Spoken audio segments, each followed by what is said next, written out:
제목이 하나님 아버지.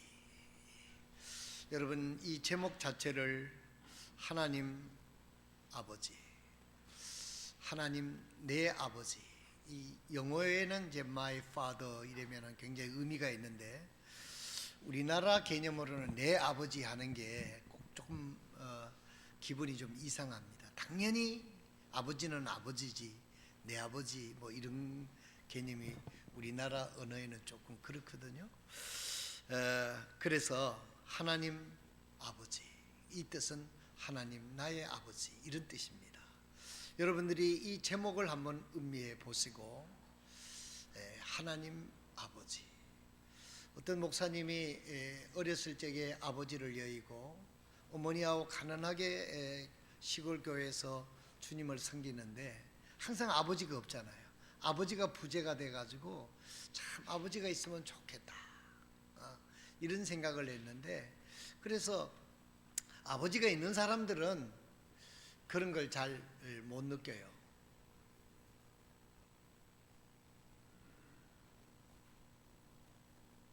지금 하나님 말씀 듣는 시간이니까 집중해서 말씀을 잘 들어야 됩니다. 이 시간은 딱 30분인데 아주 소중한 시간이에요.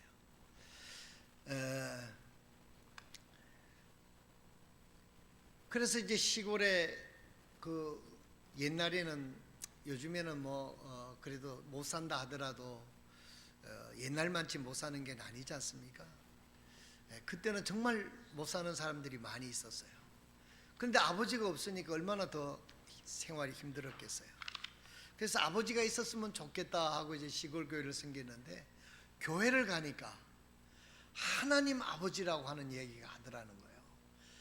그래서 나는 아버지가 없지만은 하나님 아버지를 네가 섬길 수 있다, 하나님 아버지가 있다 하는 이야기가 너무너무 좋아가지고 교회에 나가서 정말 그 하나님 아버지를 예수님을 믿고 하나님 아버지를 섬기다가 보니까 그분 나중에 목사가 됐는데 그분이 이렇게 얘기하더라고요. 정말 육신의 아버지보다 하나님 아버지가 너무너무 좋은 것을 나중에 알았는데, 어렸을 때도 그 하나님, 내가 아버지가 생긴다는 것이 그렇게 좋았다고 간증하는 이야기를 들었습니다. 그래서 오늘 아침에 우리가 한 해를 마무리하면서 하나님 아버지, 또 지난 하나님 아버지 하면 우리는 맨 첫 번에 떠오르는 것이 무엇입니까? 하나님의 긍휼을 떠올립니다. 오늘 본문 말씀을 보면 1절에서부터 5절을 우리가 먼저 읽도록 하겠습니다. 오 주께 감사하라. 그분은 선하시며 그분의 긍휼은 영원하도다. 이제 이스라엘은 말하기를 그분의 긍휼은 영원하도다 할지어다. 두 번 반복합니다. 시편 118편 3절입니다. 이제 아론의 집은 말하기를 그분의 긍휼은 영원하도다 할지어다. 세 번째 반복하고 있습니다. 4절입니다. 이제 주를 두려워하는 자들은 말하기를 그분의 긍휼은 영원할지어다. 이렇게 여러분 4계절이 이것이 똑같은 단어가 반복이 돼요. 그런데 여기서 그분은 선하시고 그분은 그 선하심의 긍휼이 영원하다고 하는 것을 지금 말씀하고 있습니다. 긍휼이라고 하는 말은 다른 말로 일반적으로 얘기하면 하나님이 우리를 사랑하시는 사랑을 얘기할 때 긍휼이라고 하는 걸 얘기를 합니다. 이것은 하나님이 우리를 사랑할 때 쓰는 특별한 단어입니다. 인간이 인간을 긍휼히 여긴다고 하는 것은, 이것은 조금 조심해 써야 되는 그런 단어이죠. 아버지가 자식을 긍휼히 여긴다, 이것은 되지만은 내가 너를 긍휼히 여긴다 이러면은 어떤 대등한 관계가 아니라 어떤 조금 높은 위치에, 또 나이 많은 위치에 어린 사람들에게, 아들에게 하는 그런 것은 적격어가 될지 모르지만 같은 사람에게 긍휼히 여긴다고 하는 것은 적격어가 될 수가 없는 것이죠. 그래서 여기 긍휼이라고 하는 단어가 4번 반복이 되는 거예요. 이것은 하나님께서 우리를 사랑하신다 하는 말씀입니다. 하나님이 우리를 불쌍히 여기신다는 것입니다. 하나님이 우리를 긍휼히 여기시는 것은 하나님의 특별한 사랑이고 우리를 귀하게 여기시는 마음이 이 긍휼이라는 단어 속에 포함이 되어 있어요. 영어에는 mercy라고 하는 단어인데 이것은 함부로 쓰는 단어가 아닙니다. 우리는 일반적으로 사랑한다, 일반적으로 널 귀하게 여긴다, 내가 너를 좋아한다는 말을 쓰지만은 내가 너를 긍휼히 여긴다는 말은 잘 쓰지 않습니다. 이것은 하나님께서 정말 긍휼히 여길 수 있는 그분이 우리에게 쓰시는 그런 말씀이에요. 그래서 여기 보면 하나님께서 우리를 긍휼히 여기신다. 왜? 하나님은 선하시기 때문에.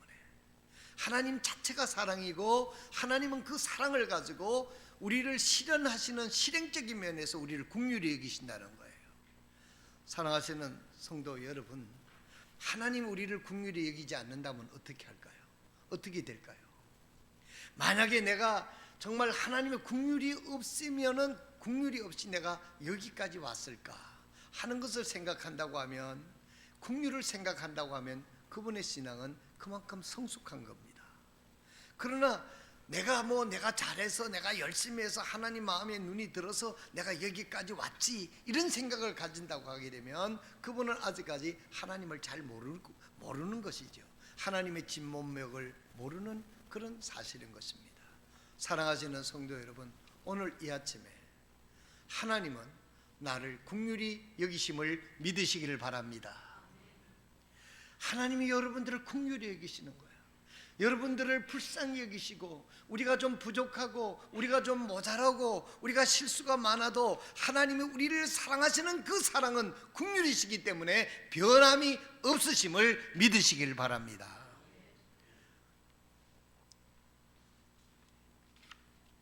이 세상을 살아갈 때에 걱정 없는 사람이 어디 있습니까?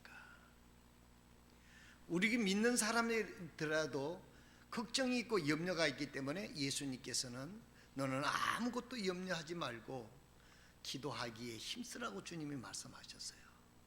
우리가 이 인생을 가지고 살아가는 모든 사람에게는 부자나 가난한 사람이나 지위가 높은 사람이나 젊은 사람이나 나이 많은 사람들이나 우리가 이 세상을 살아가는 데는 고난이 있고 어려움이 있고 걱정거리가 있게 된다는 것입니다.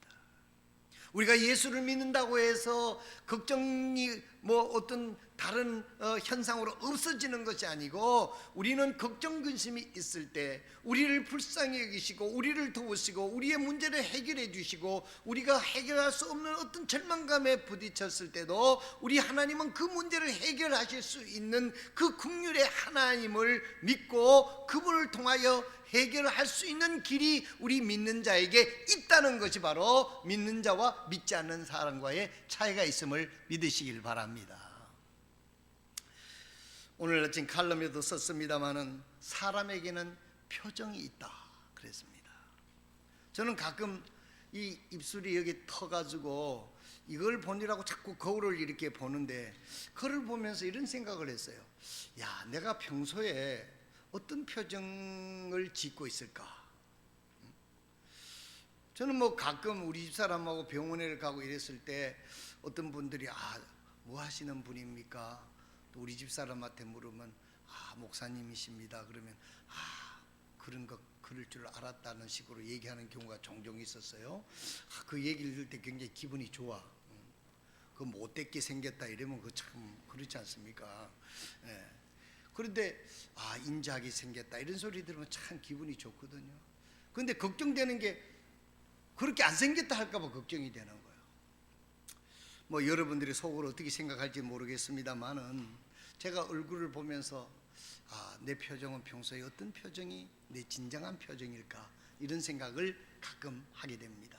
흔한 말로 40이 되면 자기 얼굴에 책임을 지라 하는 말도 있지 않습니까?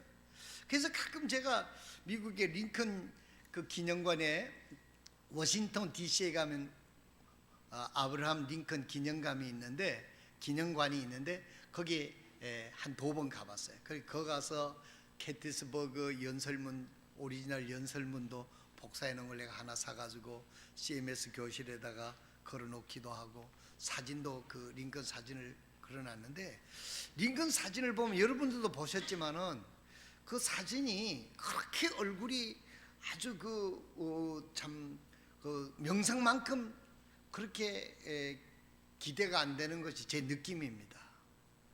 그래서 제가 생각을 해봤어요. 이렇게 훌륭한 분이 왜 얼굴 표정이 이랬을까?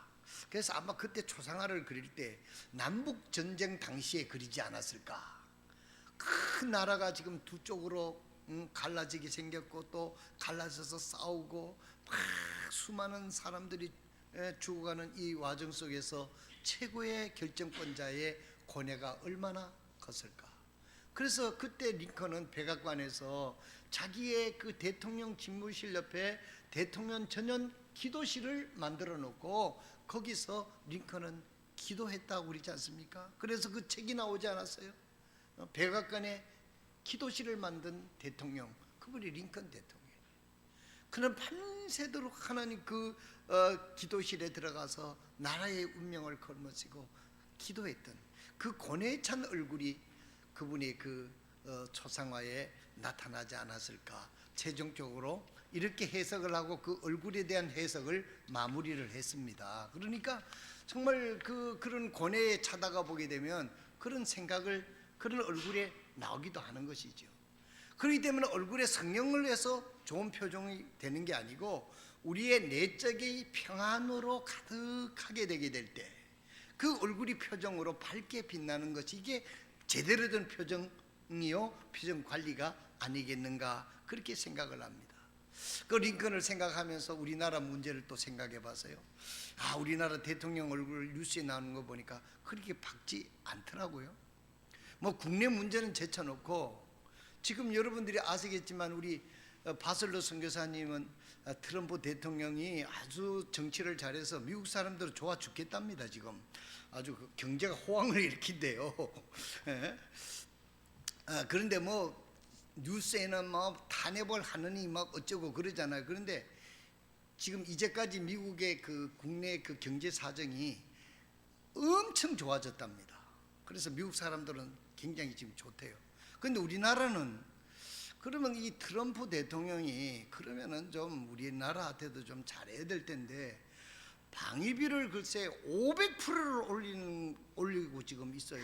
그러니까 여러분 물가도 10% 올려도 난리가 나고 2% 올려도 난리가 나고 20% 올리가 되는데 500%를 올리면 이거 어떻게 되는 거예요? 해도 너무합니다. 바슬로 선교사님. 가서 좀 얘기 좀 해주세요. 아니 1조를 내던 걸로 6조를 내라 그러면 우리가 어떻게 하냐 말이에요. 그리고 말이야 슬슬 흘려가지고 이제 무역 같은 데도 지장을 줄 거라고 이렇게 압력을 넣으면 정말 김정은이는 미사일을 쏴대지요. 일본은 뭐 지소미아 한다고 이렇게 해결됐지만 그래 되죠. 중국 막 이렇게 압력하지요. 우리나라 땅덩어리 적은 수출에 목숨을 걸고 사는 우리나라가 대통령의 걱정이 이만저만 아닐 것 같아요. 여러분 대통령을 위해서 기도해 주시길 바랍니다. 나는 정부를 어떻게 해도 말 안 해요. 그러나 성경에 위배되는 것을 하면 그건 잘못된 거죠. 그건 우리가 싸워야 되는 것이고 아니라고 얘기를 해야 됩니다. 감옥에 들어가도 뭐 남녀 차별법 해가지고 동성연애가 합법화 시킨다는 것은 그것은 성경이 잘못된 것이니까 그것은 우리가 반대해야 되고 그렇게 하면 안 된다고 이야기를 하고 그렇게 얘기를 해야 되겠죠. 그러나 일반 그 정치는 하나님께서 그게 권위를 줘서 정치를 하는 것은 그건 하나님과의 관계고 우리는 그가 정치를 잘하도록 기도해 주면 우리 그리스도의 의무를 다하는 겁니다. 그러나 분명한 성경에 동성연애를 갖다가 이 죄악이 분명한 건데 이것이 차별법이라고 하는 그것을 카바를 씌워가지고 통과를 시키게 되면 이거는 정말 우리나라가 복을 못 받게 되는 거예요. 우리가 이걸 여러분들이 지나가는 걸음이지만은 여러분들이 우판지 좌판지 잘 모르겠습니다만은 뭐 각 정당마다 주장하는 것이 있고 또 단점이 있겠지요. 그러나 우리는 성경적 가점에서 하나님을 반대하는 것은 우리가 아니라고 얘기를 해야 되는 것입니다. 이 정도로 우리 대통령이 얼마나 참 골치 아프겠어요. 미국은 저렇게 하죠. 김정은이는 말 안 듣고 잘하겠다고 해놓고는 저런 식으로 나오지요. 중국이라고 하는 거대한 나라가 그냥 인접해 있죠. 여러분 일본이 있죠. 우리나라의 위정자들을 위해서 기도하지 않으면 우리 그리스도인들이 안 되는 거예요. 잘못했다고 막 얘기만 할 일이 아니라 정말 하나님이 지혜를 주셔서 이민족을 축복하셔서 세계 만방에 복음을 증거하는 그와 같은 역할을 감당할 수 있도록 우리가 성경의 바탕 위에 믿음으로 잘 살 테니 하나님 위정자들에게 하나님의 마음으로 정치하게 해달라고 우리는 기도하게 될 때 하나님께서 세우시는 분도 하나님이시고 그 마음을 움직이시는 분도 하나님이시니까 하나님이 해결해 주실 줄로 믿습니다. 그래서 기도해야 돼요. 그래서 그 대통령의 표정이 보니까 박지를 않는 걸 보니까 아브라함 링컨처럼 얼마나 고심이 많겠는가 그런 생각을 했습니다. 어쨌든 간에 우리의 인생은 대통령이든 우리든지 걱정거리가 많은 거예요. 그럴 때 어떻게 해야 됩니까? 아브라함 링컨도 백악관에 기도실을 만들고 밤을 새워서 하나님 앞에 기도를 했다는 겁니다. 또 여러분 그 나사에 가게 되면 얼마 전에 작고하신 김영길 그 한동대 총장을 지냈던 그분이 금속공학의 아주 1인자라고 하시는 분 아니에요? 그분이 참 그 나사에 근무하게 될 때 그 나사에 세계적으로 유명한 박사들이 거기 있는데도 150명이 모여서 주중에 거기서 나사 내 안에서 예배 드리는 걸 보고 깜짝 놀랐다는 거예요. 그리고 자기 나이 많은 선배 그 연구 박사님한테 과학자가 하나님을 믿습니까? 성경을 믿습니까? 그러니까 그분이 미소를 지으면서 과학자니까 성경을 믿지요 그랬다는 겁니다. 과학으로 풀지 못하는 게 얼마나 많이 있는데요. 우리가 어줍지 않으니까 하나님 어쩌고 저쩌고 하지 제대로 알면 하나님 아니고는 해결되지 않는 것이 얼마나 많이 있습니까? 우리가 일상에도 그렇잖아요. 어떤 일이 내 마음대로 안 되고 뜻대로라고 그런 게 좀 맞추면 얼마나 절망감이 사무칩니까? 만약에 절망감 속에 있다고 하면 그게 얼마나 불행한 인생이 되겠어요. 그러나 우리가 절망 가운데 어디 처해 있다 할지라도 좋으신 하나님, 긍휼의 하나님, 불쌍히 여기신 하나님이 내 아버지니까 그분 앞에 나가서 기도하고 그분에게 간구하면 하나님께서 우리를 불쌍히 여겨주셔서 그 문제를 해결해 주시고 이해할 수 있도록 해주시는 그 하나님을 찬양하고 그 하나님을 체험하시는 저희 교회 성도들이 되시기를 바랍니다. 믿지 않는 사람들처럼 뭐 절망감이 있을 때 어려움이 있을 때 그것을 탄식하고 어찌할 줄 모르고 불평불만한다고 하면 그 속에 내 믿음이 어디 있느냐고 우리가 묻지 않을 수가 없는 것입니다. 하나님 앞에 우리가 나가서 좋으신 그 하나님이 나의 아버지 하나님인데 우리 인생에 문제 없는 사람이 어디 있고 어려움 없는 사람이 어디 있고 내 마음대로 다 된다면 이 세상이 어떻게 되겠습니까? 여러분 결코 내 마음대로 다 되는 거 없습니다. 내 마음대로 안 되는 것이 그것이 하나님의 뜻일 수가 있지 않습니까?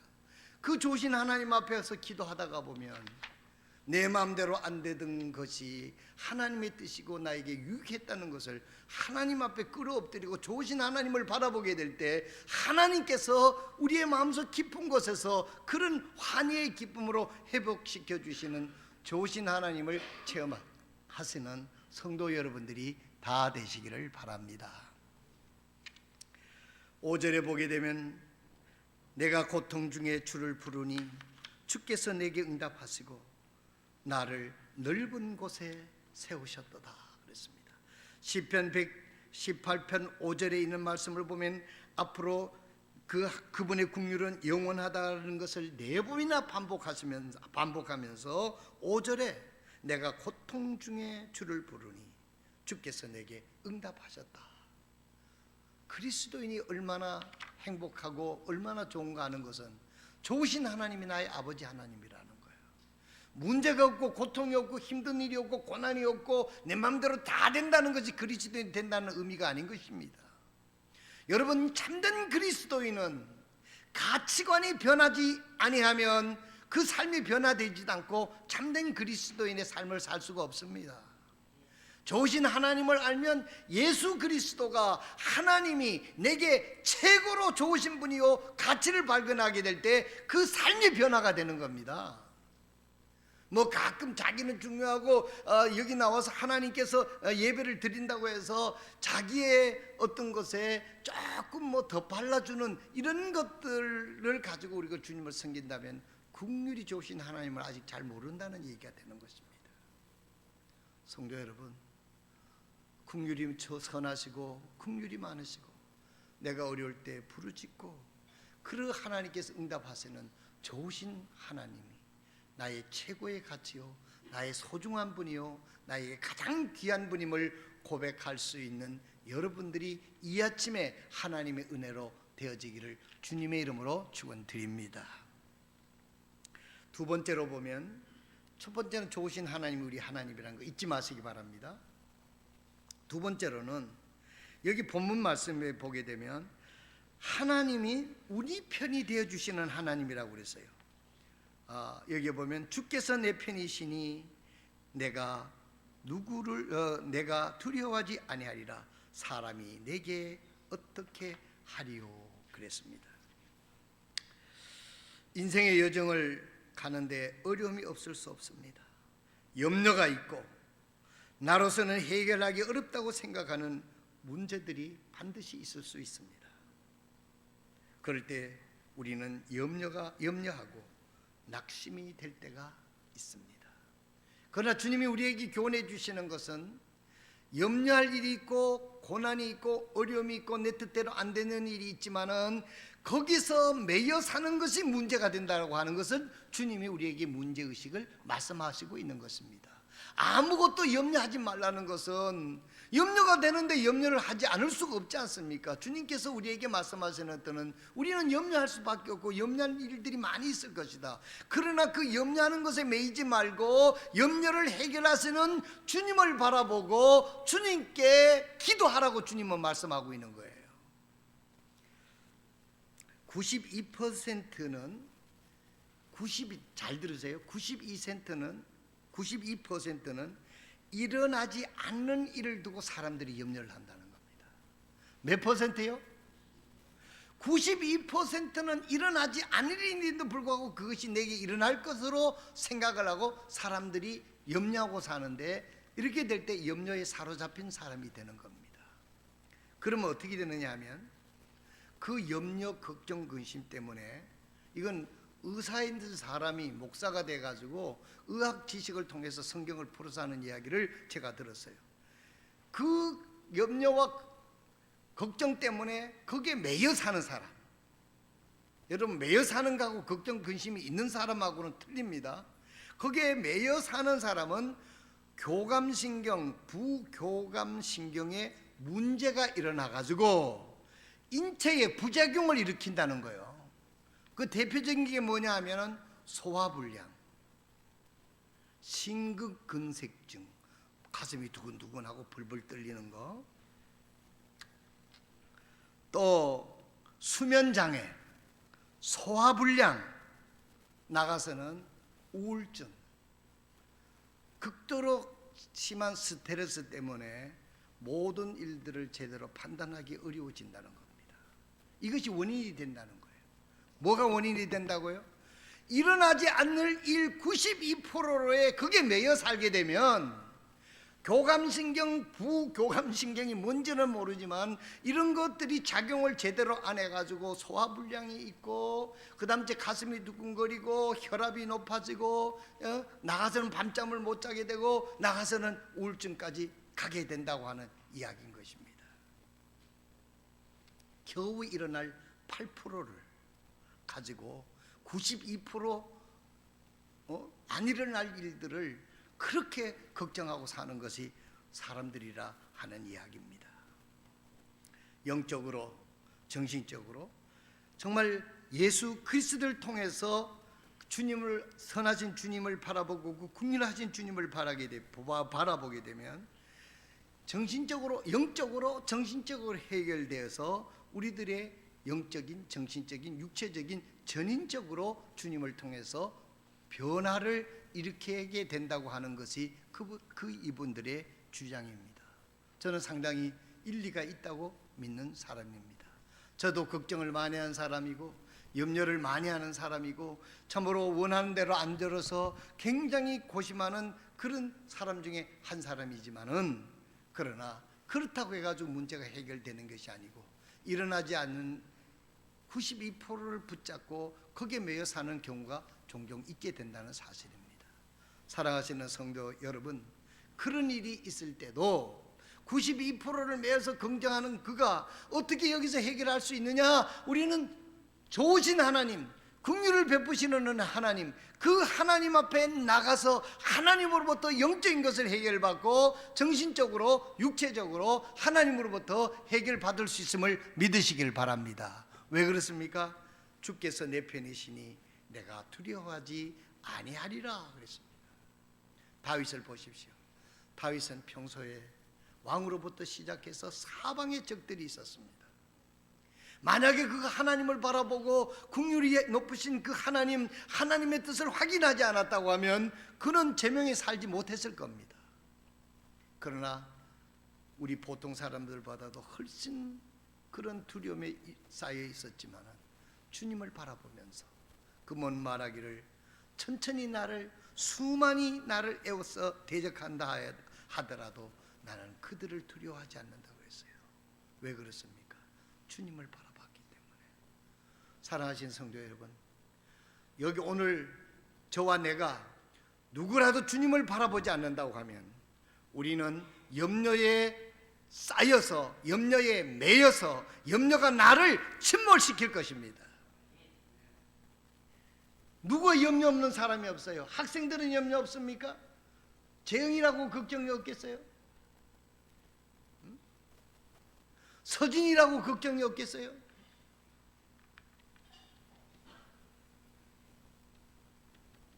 제일 걱정 어느 사람? 나준이 같아.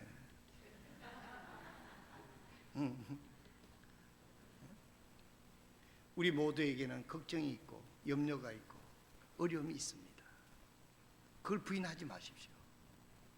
그러나 대개 92% 일어나지 않는 일들 때문에 우리는 거기에 매여서 염려하고 걱정하고 나중에는 건강까지 해치게 된다는 것입니다. 다윗으로 말할 것 같으면 형편없는 그런 어려움이 있지만 그는 좋으신 하나님, 긍휼의 하나님, 나를 사랑하시는 하나님을 그는 바라보고 하나님으로부터 해결을 얻으니 마음속 깊은 곳에서부터 평안을 얻으니 그것이 정신적으로 육체적으로 나타나서 그의 표정이 밝게 되고 그의 표정이 지도자긴 자신감이 영적인 확신이 넘쳐나는 그런 얼굴로 다윗의 얼굴에 그런 표정이 아니었을까 상상이 되는 것입니다. 믿음이라는 것은요, 한마디로 믿음이라는 게 뭡니까? 이것만 하고 마치겠습니다. 나머지는 오후 예배하겠습니다. 믿음이란 쉽게 말해서 하나님께로 돌아오는 겁니다.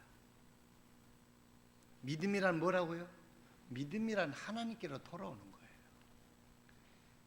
여러분 어떻습니까? 여러분 삶 속에 매일 하나님을 벗어나려고 합니까? 하나님 뜻에 벗어나려고 합니까? 하나님 구석에 벗어나가지고 내 마음대로 살고 싶은 그런 욕망 때문에 하나님과 씨름하고 있지는 않습니까?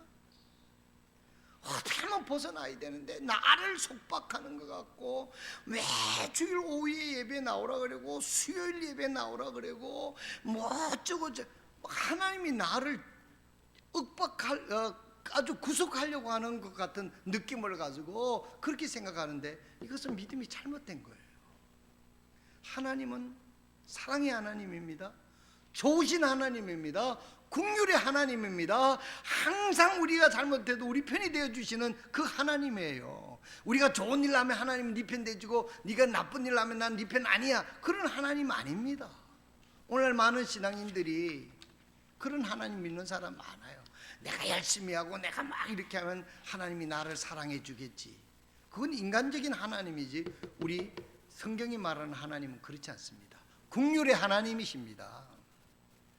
우리가 어떤 형편에 어떤 잘하든 못하든 하나님 우리를 사랑하고 있는 거예요. 그래서 그 예가요, 믿음이란 복잡하게 생각하지 마세요. 하나님께로 돌아오는 겁니다. 내 생각을 버리고 내 길을 버리고 하나님의 길을 따라서, 하나님이 제시하는 길을 따라서 하나님께로 가는 것이 바로 믿음입니다. 더 쉽게 말씀드리면 성경에 누가복음 15장에 탕자가 나옵니다. 그 탕자에는요, 큰아들 적은아들이 있지 않습니까? 둘 다 탕자예요. 집 안에 있는 탕자, 집 밖에 있는 탕자의 차이뿐이 없어요. 큰아들은요, 자기 아버지 옆에 착한 사람 같았지만은 참아들이 아니었어.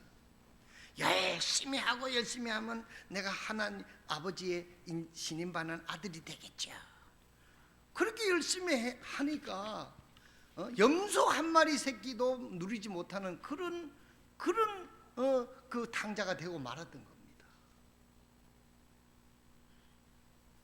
하나님이 내 것이 다 네 것이 아니냐, 하나님은 그렇게 말하잖아요. 내가 가지고 있는 건 다 너 건데 왜 너는 그렇게 생각을 했느냐, 아버지가 그렇게 얘기합니다. 그 다음 제 둘째 아들은 어떤 사람입니까? 집에 밖에 나간 탕자요. 아버지 품속에 품어서 죽기도 전에 상속받아가지고 지 멋대로 쓰고 놀고 다 하고 탕진한 겁니다.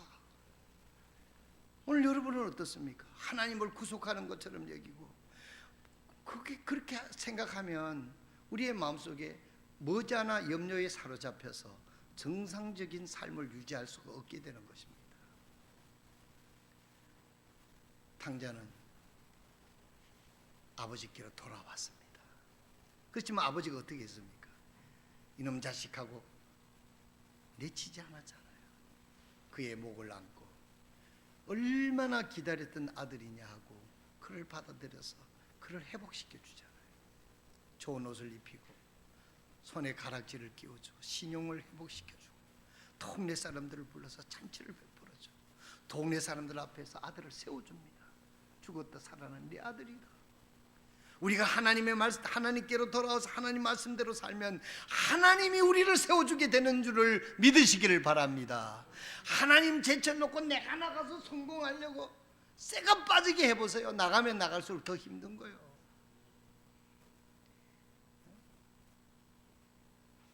내 혼자만 열심히 해가지고 뭔가 이루겠다. 하나님께서 마치 나를 안 도와줘서 나를 이렇게 고생시키는 것처럼 탕자는 그렇게 생각하고 아버지의 품을 떠나는 겁니다. 오늘 이 아침에 좋으신 하나님께로 우리 모두가 돌아가실 수 있기를 진심으로 바랍니다. 탕자가 집으로 돌아오듯이 내 생각을 버리고 좋으신 하나님을 생각하고 내 아버지 집에는 좋은 곳이 얼마나 많은가, 먹을 것이 얼마나 많은가, 하인이 얼마나 많은가, 내가 여기서 줄여 죽는구나, 내가 아버지께로 돌아가리라. 그거 돌아갔습니다. 모든 것이 회복이 됐습니다. 사랑하시는 성도 여러분, 혹시 여러분 가운데 이것저것 내 힘으로 했는데 이제까지 뭐가 안 됐다면 이제는 하나님께로 돌아가는 방법을 한번 선택해 보시기를 바랍니다. 모든 것을 다 버려두고 하나님 하라는 대로, 성령이 인도하는 대로, 하나님의 말씀대로, 죽이 되든 밥이 되든 하나님 말씀대로 하겠습니다. 거기 하나님께서 그에게 모든 것을 회복시켜 주시는 하나님을 체험하게 될 줄로 믿습니다. 여러분, 이 한 해 하나님의 은혜로 우리가 살아왔다고 하면 새해에는 내가 무슨 일이 있어도 모든 것을 버려두고 주님만을 따르고 예수님 하나님만이 최고의 가치를 알고 주님을 따라가겠습니다 하는 그런 마음으로 새해를 맞이하는 저와 여러분들이 되셔서 하나님이 여러분들을 세워주고 하나님이 여러분들을 축복해 주시고 하나님이 여러분들의 모든 것을 회복시켜 주시는 은혜가 여러분들의 삶 속에 간증으로 남을 수 있는 새해를 소망 가운데 사랑 가운데 준비하는 저와 여러분이 되시기를 주님의 이름으로 축원드립니다. 기도하겠습니다.